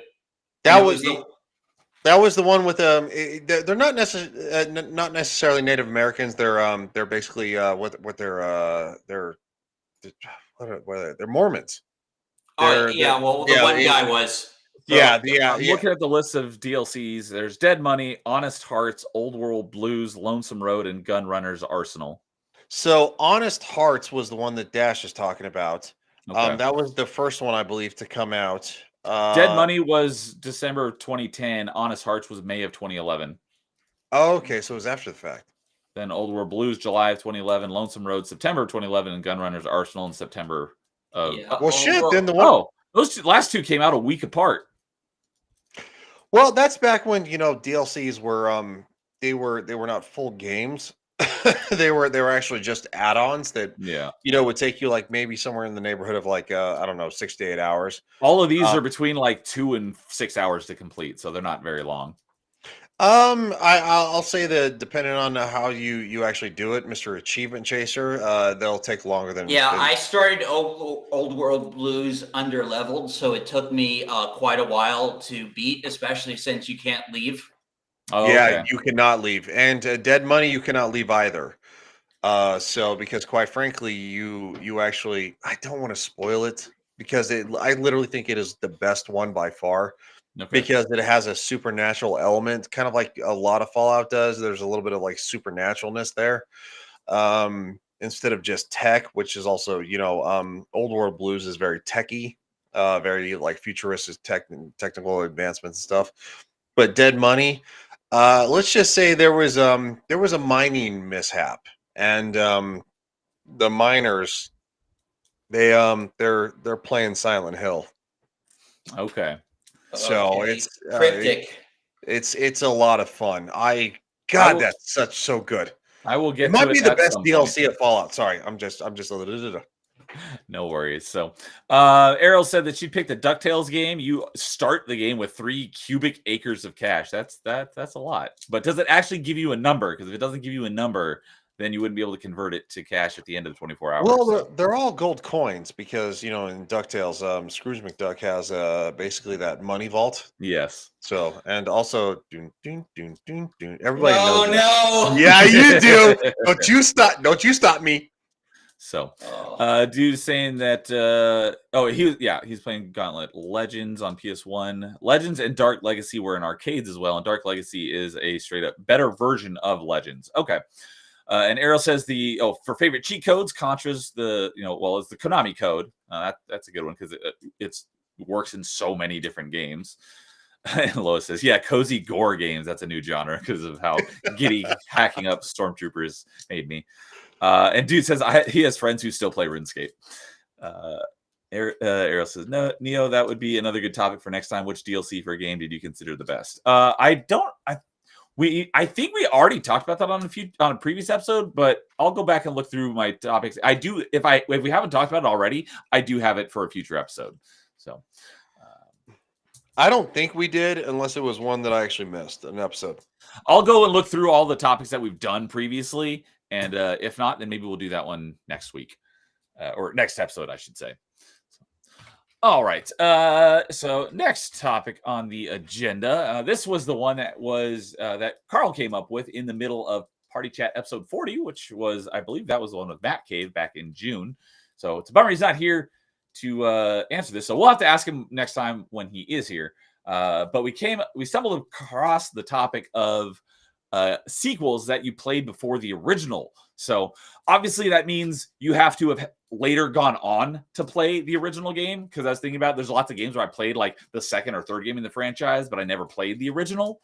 So that one wouldn't count. It would have to be something where I played a later game in the franchise and then went back and played the original later on. So when I was going through my list, I ended up with actually a ton. Actually split them up into 2 categories for ones where I never played the previous one and then ones that I did. So, Ryan, what about you? Do you have a game where you played the sequel before the original? Yeah, I have 2. And they're basically some of my favorite gaming franchises of all time. The first one is going to be Fallout 3. That's on my list. And of course, Fallout 3 is incredible. And the second one is going to be in probably... Well, the one that actually started all of this RPG love, other than Knights of the Old Republic, but I played the original, so there's very different. There's a different RPG than basically Fallout 3 and stuff like that. But Elder Scrolls Oblivion, good God, motherfucker, that game. Sorry. Good. That's awesome. Grief. That is such a freaking good game. I love that game. I'd never heard of Bethesda. I've never heard of the Elder Scrolls before this. And I worked at a group home, which is basically, unfortunately, the modern version of, say, an orphanage. One of the kids had a PlayStation 3. He had Elder Scrolls 4 Oblivion. He was playing it. I'm like, what is this game? I had already seen Fallout 3. I'd already played Fallout 3. I didn't own Fallout 3 at the time, but I bought my original PlayStation 3 when I got out of the military and I started this job and stuff like that. I actually I'm sorry, I had not played Fallout 3. That's wrong. I got out of the military and I bought my original PlayStation 3 backwards compatible 80 gigabytes for Uncharted because I was like, whoa, I want to play this game. Well, I worked at my aunt's group home, and one of the kids had a PlayStation 3 and he was playing Elder Scrolls 4 Oblivion. And I was like, what the hell is this game? I was like, this is so awesome. And he showed me.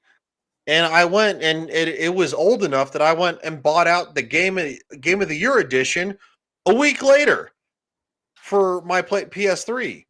And I started playing it, and that's how I got introduced to Bethesda. And I loved it. It was so much fun. Everything about it was fun. The combat, the story, the magic, the swords, the bow and arrows, like everything. It was just so awesome. The cave, the cave dwelling, the dungeons. Love the dungeons most of all because, quite frankly, fighting the undead is awesome. Quite frankly, it's just awesome.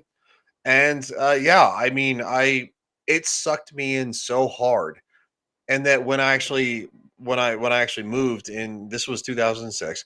When I moved to Denver in 2008 with my friend from the military that I was stationed in Germany with, he was a Fallout fan, so he had Fallout 3, and I recognized the name Bethesda, and he started playing it, and I was like, okay, here's another one.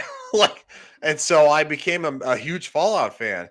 And I was a PlayStation guy, and he was an Xbox guy, but it just worked. And one thing, it just worked, and we're talking about Bethesda. It just works. So, well, cool. I mean, I've talked about Oblivion many times. That was my introduction to RPGs. All right, you know what, you grumpy man. He's such a grumpy man. It's so funny. I was thinking about he's a good guy. I'm just giving him a hard time. I was thinking about picking Oblivion as mine, but that it's basically the same story. But I got another good one. All right. Well, while we're on the topic of Oblivion, I'll go ahead and mention my Oblivion story because I've got that on my list because I got into it and I've played Skyrim, so it's on my list of games where I've now played more games in the franchise. But Oblivion was my introduction to RPGs because before then they were all like I thought of RPGs were JRPGs, turn-based, which didn't interest me. So it was just one day at work. I was like, you know what? I want a game that's going to take me a long time. So I went to Game Crazy, which is where I would go for my games. And I just asked the guy, I was like, hey, I want a game that's going to take me a really long time to beat. And he handed me Oblivion, which is that one right there. I pulled it out of there a couple times and I fell in love with it and stayed up very, very late for many nights, just loving that game. And then, I played Fallout 3 day one because I, became a fan of Bethesda. But Fallout 3 is basically in the category where I haven't played any of the others. I've started Fallout 4, but I've only played a couple hours. So I don't really consider it as having played it. So that one would be in the category of like, I played Fallout 3, but I haven't played anything else in the franchise. So I've got a couple other ones, but I'll go ahead and let Dash go with his, and then I'll wrap us up for this topic. Yeah. Okay. Game where I played the sequel before the original, Kingdom Hearts Chain of Memories on the Game Boy Advance. I had not played the first Kingdom Hearts game because I didn't own a PlayStation until much, much later. So I played it, didn't really understand the story, didn't really have any context of Final Fantasy, was just mostly just playing the game. And then I figured the game was more so a remake for people who didn't have the PlayStation. And so you were retreading all the levels from the original game, but then you find out that this girl is messing with Sora's memory. And then basically you're being fed a false backstory. And like, that like if you had played the original game, you would have known that the backstory was false. That like this girl was never part of Sora's life. And then like I got like introduced to like Riku and like you fight bosses from the original Kingdom Hearts. It wasn't until like years later that I actually did play like the original Kingdom Hearts. And then when I went to 2, like I found out that I found out that Chain of Memories actually did matter. That like, like that characters from Chain of Memories actually appeared in Kingdom Hearts 2. So in really like Chain of Memories is really Kingdom Hearts is the real Kingdom Hearts 2. Okay. Yeah, but the only downside is Square Enix won't like you have to emulate the Game Boy Advance version. Kingdom Hearts only lets you Square Enix only releases the 3D remake. I'm not sure if any of you guys are like Kingdom Hearts fans or I am not. But I do have it pulled up here, and Chain of Memories does have a retro achievement set, if anyone's interested in retro achievements for that game. So I know that's an incredibly convoluted franchise. Oh yeah, oh absolutely. Nomura like is an insane writer, and he's made it the plot completely bonkers. Can you believe the original game, like the first Kingdom Hearts, is the only one that I think is like a little bit easy to follow. It has like mostly Disney villains as the main antagonists, and then everything from there is just convoluted. Like, oh, holy crap! Like. It's chaotic, and a lot of those like problems with his writing are kind of in the new Final Fantasy VII remake stuff, because he's doing more of the same like time travel wibbly wobbly like timey-wimey stuff in that remake. It's a spoiler. I mean, I don't know anything about any of those games. I've definitely heard of them, but it would be something I'd have to look up because Oh yeah, Kingdom Hearts lore is insane, and it's like very convoluted as all hell. Like there are like joke videos like of people trying to explain Kingdom Hearts. Okay. Ansem wasn't a Disney villain. No, but like Maleficent was. I haven't played, so I don't know. But it sounded like you did say most of them were in the first. Yeah, game. Yeah. Well, like Ansem doesn't show up till later on. He's like the original villain, and then from there, like the Disney villains become less, except Maleficent, become less and less important. Maleficent is just like always there because, like like she's like the Disney like queen of the baddies, and so like of course, like she's super popular. Well, yeah, I mean, one of the original Disney movies. Sleeping Beauty. It looks like I don't know how many there are in total, but it looks like on retro achievements, pretty much almost all of the Kingdom Hearts games have retro achievement sets. Almost all of them. So. I might have to look into them just for fun. So. All right. So yeah, for me, like I said, I got 2 categories here. Games where I've played like a sequel, but I haven't played any of the other ones. So I'll just burn through those real quick. Fable 2, only Fable game I played. Mega Man Battle Network 3 is the only Mega Man Battle Network game I played. Resident Evil 4 is the only Resident Evil game I played. Shadow Warrior 3, Titanfall 2, Ace Combat 6, and Fallout 3 are the only games in those franchises that I played. But games where I played other games in the franchise, where I played, not the original one first. Metroid Fusion, I believe, was the first Metroid I actually played. Ocarina of Time was the first like console Zelda. The first portable Zelda, Link's Awakening, I did play that one first. But for the console Zelda, Ocarina of Time was the first one I played. First game in Doom I played was Doom 2016, and then I went back and played the other stuff. The first Castlevania game I played was Symphony of the Night. Well, yeah. Symphony of the Night of the main Castlevania. The very first Castlevania game I played was Lord of Shadow, but that's like a spin-off, so I don't really count that one. Oblivion was the first Elder Scrolls I played. I said Metroid, I typo.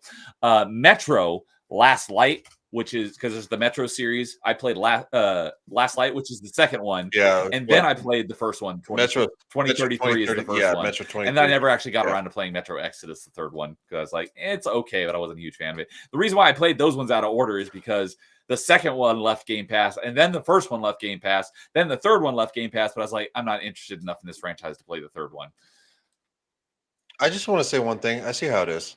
You had to mention Ace Combat. I liked it. I just haven't played any of the others. You're just gonna rub it in about how I fucking I'm just kidding. Never played 6. I've never played 6. The only one I have played, but I did like it. The multiplayer achievements were stupid though, which is one of the main reasons why I didn't complete it. I think I got all of the campaign achievements, but all the rest of it was multiplayer, and it was a crap load of grinding. I was like, I'm not doing that. You play so much multiplayer, and I play so much just single player missions. Like I barely ever play multiplayer unless there's achievements for it. I can't. I despise multiplayer. Like, well, and unless you're talking about recently with a certain person playing, Call of Duty Black Ops 6 Zombies. That's about as multiplayer as it gets for me. We play Warzone. I like co-op stuff, but that's about it. I still regularly play Mass Effect 3 multiplayer. Yeah, I like co-op, but PvP. I basically don't touch PvP unless there's achievements for it. Yeah, I despise it. And then a couple more I got here is Guitar Hero 2 was the first Guitar Hero I played. And then PGR 3, Project Gotham Racing 3, that was a 360 launch title. That was a great racing game. I'd never played 1 or 2 on the original Xbox, but 3 on 360 was awesome. Same with Forza 2. The original was on Xbox One, but I played Forza 2 first, and that was a 360 game. And then, and that's about all of them where I played. There were a bunch more, but those were kind of the big franchises where I played, not the original game first. So, so let's see here. Lois says, easy one for me. Played the later Trials games before Trails in the Sky 2 and 3 before playing the original, and 2 Crossbell games. I've never even heard of Crossbell. And dude says, nope. PS3 is the worst way to play Bethesda games. I don't know why, because I've never owned a PS3, but that's what I hear is that the PS3 versions for the Bethesda games are way worse than all the other ones. It's because of the save function. So basically, the more you save down the line, the larger the file gets, to where eventually your save file is basically massive. 2,000 megabytes, then 3,000, then 4,000, and it's like it's basically you're dealing with 2 gigs, 3 gigs, 4 gigs, and it causes the game by the time you get to the end to crash. Just crap. Like you were saying earlier, when I did Oblivion, I have a lot of saves. Not a whole lot of like separate ones, but I like it. Every time you save it, it has like a save count, and I think my save count was probably in the multiple hundreds, and every time it got longer and longer to save. But I played it on 360, so maybe they had it where that it didn't have like a memory leak or whatever you want to call it, that it didn't crash the game. I was wrong. It's so it would be like 200K. Sorry, it'd be like 2000K. I was wrong. Misspoke. But still, these are like large save files for a PlayStation 3 at the time. You have like a 5000K save file.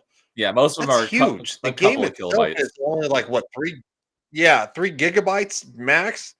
So you're kind of really pushing the limits, and that's why with Bethesda games, and I've done it for. I kind of got jaded over the years. You save multiple files, and I do it with everything. Even when I've replayed like Knights of the Old Republic, I save and then I save another file, and I always have 2 save files in case you screw one up or one gets corrupted. Yep. So, all right. So last topic for tonight is, as usual, finishing off with our favorite game of a specific year, and we are on 2008. So what is your favorite game from 2008? So, Dash, do you have a favorite game from 2008? Yeah, so I tried to remember what games I played that came out in 2008, and only one came to mind that I know definitely did, and that I do like. Okay. BioShock. BioShock was 2007. Oh, damn. Okay, hang on. We talked about 2007 on last episode, and that's the best year in gaming ever. And BioShock is in that cat. I didn't care for BioShock all that much, but I know how much people love it. Okay. 2007 game. Okay. All right. Get out. Kick yourself right now. I'm looking. We'll let it slide this time. Why is this a reoccurring theme on this show that Neo hates fun? It's just Neo always hates fun. I just I'm very particular about getting. Okay, I'm gonna have to pick either Fallout 3 or Sonic Unleashed. Okay, let's see here. Did I have? I did have Fallout 3 on my list as well because I played that day one. I had a lot of fun with that. Yeah. Oh, you bet. Sonic Unleashed. What was that? A Dreamcast? No, that Sonic Unleashed was on 360 and PS3. One. Okay. And how did Sonic Unleashed play? Was it like the 3D platformer? Yeah, well, like it had like the it was a 3D Sonic game. You it was like you had this whole like God of War gimmick like for the night stages, and then is that the Werehog one? Yeah, that's the Werehog one, but it's actually very underrated, and it's definitely better and more stable than the Sonic 06, which is very infamous as being a very unstable and incomplete game. Yeah. It's gotten a lot. It was rough when it came out because people hated like the God of War like parts because it really wasn't Sonic, but I think people have warmed up to it in later years. I know I certainly have. I did. If you like it, that's the important part. Yeah. It's okay to like bad games. I don't know if it is a bad game, but it's okay to like. It's not a terrible game, like especially like considering the bad Sonic games out there. But it did like create the boost formula. The story isn't like too bad and had some pretty good music. Okay. Hey Dash, can you just say one thing real quick that Neo hates fun? No, I'm being serious. How does he hate fun? Because dude's right that BioShock released on the PlayStation 3. No, and, I pulled it up here. So because dude says BioShock released on PS3 2008. I pulled it up here, and it released in October 2008 on PS3. Interesting. I did not realize it came out later on PS3. Oh, it came out later. I guess it would qualify if you played it on PlayStation. I didn't realize that. I'm going to make a song, an AI song called Neo Hates Fun. All right. Well, I guess it would qualify then if you played on PS3. Did you play it on PS3? No, I played it on 360. Okay, then it wouldn't qualify for tonight. So, God damn it, Dash, lie. So we're trying to beat the Overlord. So, Dash says Shadow 05 is underrated. Oh, yeah, Lois is a big fan of Sonic franchise. He's got the Chow as his avatar. Yeah, so we have that in common. So, all right. Well, I think I know what your favorite game from 2008 is going to be, Ryan, but maybe you'll surprise me. No, probably not. But I do have a couple. Okay, so let me frame it this way. I do have a favorite game from 2008. And the reason I'm going to say it this way is because there are games that I found out after the fact, and there is a game that I found out before the fact that I was very excited about. So the precursor to excited game of 2008 was Command & Conquer Red Alert 3. Good one. That's not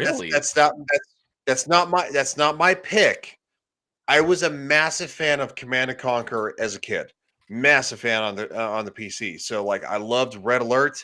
I loved Red Alert Retaliation which was basically the PlayStation 1 version. It was so much fun. So when Red Alert 3 was announced, I was very excited. I did not know about Fallout 3, which yes, Fallout 3 is on the list. So putting it that way, that was the precursor of the game I was very excited for because of the lineage of how I grew up as a kid. Saying yes, Red Alert 3 had Gina Carano. I knew she was in yes, one of them, did. but I didn't know which one because the only one I played was the original Command and Conquer. I did not know who Gina Carano was. I met Gina Carano through American Gladiators, the reboot with Hulk Hogan. She was Crush, and quite frankly, she could have crushed me anytime she wanted. Yeah, it had Red Alert had 3 had a lot of big actors. It had George Takei. It had Jim Carrey's ex-wife. It had Yep. Of course, it had J.K. Simmons as the president of the United States. Really? I did not know that. Yep, and it was really fun. Right, send those commies back to their mommies. Yep. And I forget. Tim Curry as the premier of Soviet Russia, where he goes to one place where there won't be any filthy capitalists. I mean, and just for the record, Tim Curry, McHale's Navy, he's like, what a dick. Like, oh my God, one of my favorite lines ever. Watch the one place movie. Where there won't be any capitalists. Space! I just Googled Tim Curry and it autofilled Tim Curry Red Alert 3. He's still alive. So yeah, he is. He's still alive. He's old, but he's still alive. I know he's had health issues, so I wasn't sure if he was still alive or not. The day he dies, I might actually be pretty sad because he's been in a lot of movies from my childhood and a lot of video games too from childhood. So anyway, the honorable mentions that I found after the fact of 2008, and this is why I'm framing it this way. Mass Effect is one. I love Mass Effect, and Neo, you know I do because I'm not. Unless it came out. Because that was my answer last episode. Was Mass Effect. It was a PlayStation thing, and Fallout 3. So the one that I have to pick definitively of my favorite game of 2008 is because it concluded the Tomb Raider Legend franchise. It was Tomb Raider Underworld. Okay. Tomb Raider Legend, and then Tomb Raider Anniversary. Tomb Raider Legend was my very first introduction to the Tomb Raider franchise. I knew about it in the PlayStation, but I never had a PlayStation 1 as a kid. I bought a PlayStation 2 when I got into the military, and so literally I played Tomb Raider Legend and I loved it. It was so much fun. I just couldn't. I just didn't even understand how I took so long. Yeah, that's why when people shit on like modern Crystal Dynamics, I remind them Legends was good. Yes, Legend was so good. Anniversary was good. Was it as good as Legends? Those are the only two Tomb Raider games I've played. But it was proper Tomb Raiders because I played the isometric one. It was her. Yeah. Okay. Well, the isometric ones are different. They're different. They're still very good. They're not incredible. They're not incredible. They're a little more Uncharted meets Tomb Raider, so I'm a little critical of them. But Tomb Raider Legends, in my opinion, is by far the best Tomb Raider game in the history of the world. So you had Anniversary, and then Tomb Raider Underworld. I haven't played that one yet. Completed They completed the 3-arc. Yeah, and I didn't finish it, unfortunately, because I was afraid of the damn sharks. That was back when I scared easily. And those sharks, like the sharks in the water, like you don't know if they're off camera, it's scary. And I highly recommend. So basically, Legend was PS2. Anniversary was PS2, and I think it got ported later. They were both on 360. And then, I played Anniversary on PSP, and then I put Underworld on 360. And then Underworld was PS3 and 360 only. Okay. That was it. It was the next generation console. So I mean, I had a PS3. Because I wanted to play Uncharted and Elder Scrolls Oblivion, and then I think Tomb Raider Underworld was actually probably one of the top 10 games I bought. I think it was in the top 5 actually.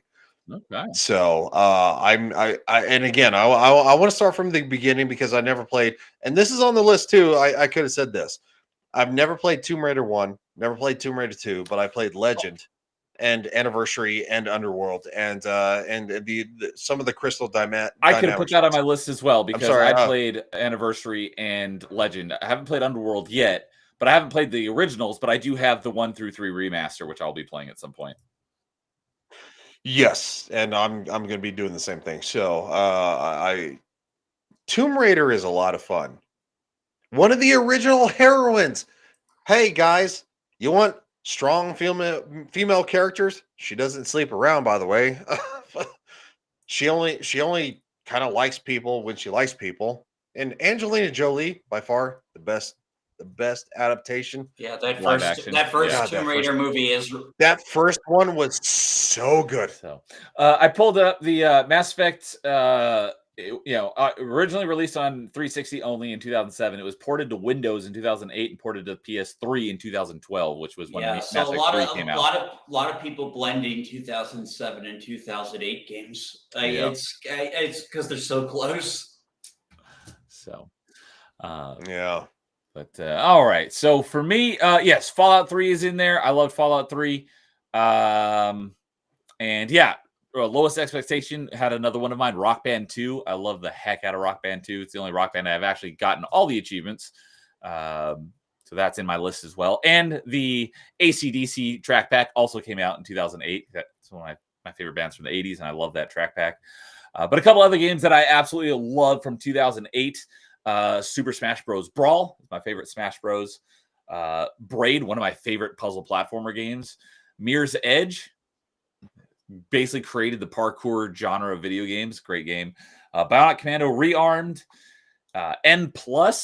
If anyone even knows what the N+ is. I was ranked in the top 50 on the global leaderboard in that game for a very long time. So I love that game. Rainbow Six Vegas 2 came out in 2008. That game is fantastic. I would love to get a return to proper Rainbow Six games in a Rainbow Six Vegas 3 or just something in that style because Rainbow Six Siege is not a Rainbow Six game. And then my number one pick for 2008 is Ninja Gaiden 2. So, all right. And Lois says Brawl is his least favorite.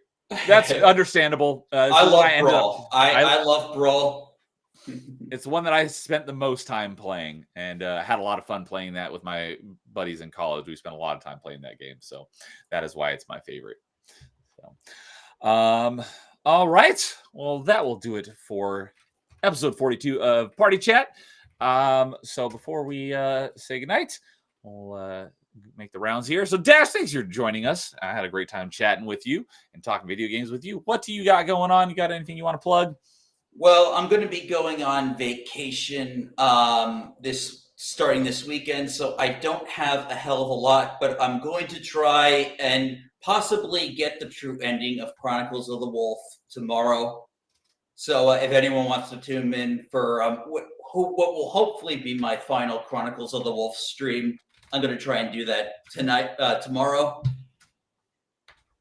Okay. Get it off my list before. Where are you going on vacation? Yeah, I'm going on vacation. Where? It's someplace in just down the shore. Okay, well, if there's like family involved, then yeah, shh. Yeah, I thought if you're like going, hey man, I'm going to Japan. No, it's a family vacation. Cool. Okay, yeah, then right before I went on vacation back in June, I had I wanted to finish up Metroid Prime 2 because I knew I was going to be doing Metroidvania Monday for a while, and that ended up being my longest stream ever because it took a lot longer than I anticipated. So, I hope you're able to get that done. I'll have to check that out, so I'll get to actually see some of that game in action because now I've looked up some screenshots, but I haven't actually seen it in motion yet. So, what up, noise pollution? Hello, joining us right as we're about to say goodnight. He's one of our co-panelists. For Dash and I. So good guy. He's got a show tomorrow night.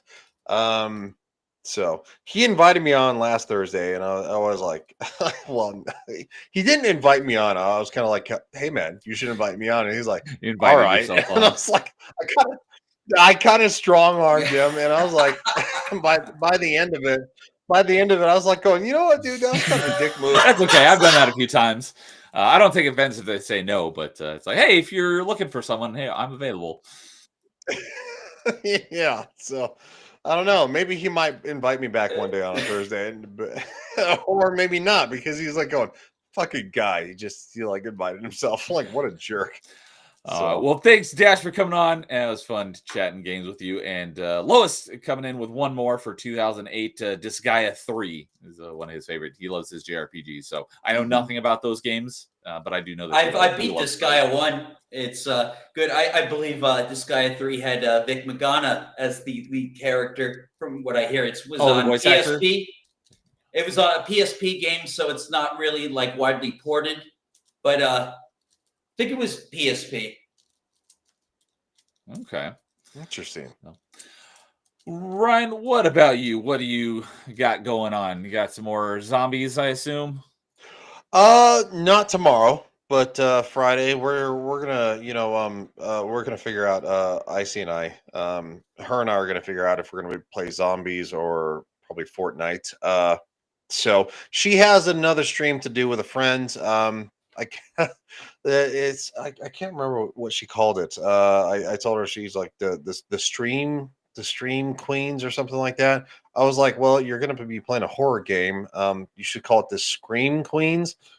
It's not queens, but it's something like that. I was like, dude, the literally the it's pun right there. You can't miss it. Right there. Just put Scream in there instead of stream. And so anyway, they're going to be playing that. So we're not going to be doing that tomorrow. I think I might actually.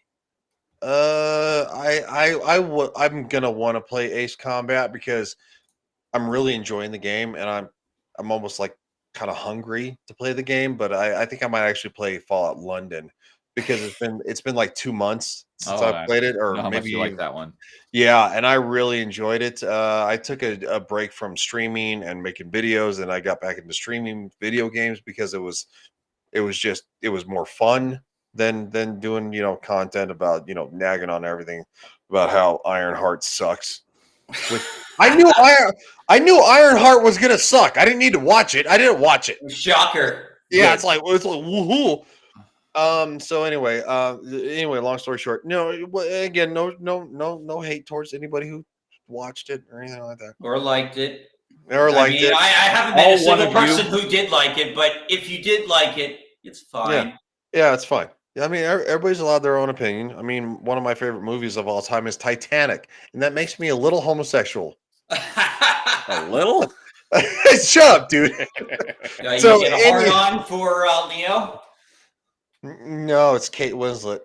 Dude, there was somebody who actually showed her in that movie, and then like current day, this was like I think a year ago, and they're like, Kate Winslet is like mid at best, and I'm like, she's aged like fine wine. I'm like, she looks literally the same almost. Like literally the same, and she's older than me. But anyway, I don't know how old these images are that I just Googled her, and this first one that pops up. Yeah, she's good looking, but I don't know how old her picture is. So anyway, derogatory comments aside, I might play some Fallout, some Fallout London. I'm not sure which direction I'm going to go with what's. But anyway, Ariel, thank you for being there. Yeah, and she makes a great point. Ryan, like her, likes the '93 Mario Brothers movie. I do. It's so good. God, I was a kid. I only like John Leguizamo as Luigi. Other than that, like the movie's pretty bad. Oh, and apparently this is controversial. Shout out to the fact that yesterday was the 30th anniversary of the 1995 Mortal Kombat movie. There's only one Mortal Kombat movie. The new ones are ass. They're all ass. They suck. Oh yeah, that the original one's golden. One of the best video game movies ever. I don't give a shit if Carl Urban's in it. Like I love me some Carl Urban. I don't care. He's probably going to be the best part of the movie is Johnny Cage. But all I know is that intergalactic lady is the Jade, and I'm like, nah, that already killed it. And also the first one sucked. It's just like I'm sorry. Look, if you're excited for it, you be excited. But when you're like going, if you're not excited about the new Mortal Kombat movie, it's like going, all right, whatever. Just kick rocks. Just kick rocks. There's one Mortal Kombat movie, and they did it right, and they did it by the video game rights, and they did it everything in today's world. It's still a cult classic. All you have to go Mortal Kombat, and somebody's gonna dun dun dun dun dun dun dun dun. All right, your brother's soul is mine. Finish him. Yeah. All right, I'm done. All right, Lois coming in with one more for 2008. I'm assuming it's 2008, saying Castlevania: Order of Ecclesia. On my list of backlog of games, because of the Castlevania Metroidvanias, the only one I played is Symphony of the Night, so I have a lot of them to catch up on. All the GBA and the DS ones I'll be playing. Oh yeah, gotta play Curse of the Moon. But yeah, I have to catch up on a bunch of them. Curse of the Moon is the 2D Bloodstained. Oh, I meant Circle of the Moon. Circle of the Moon, that's the Castlevania one, yeah.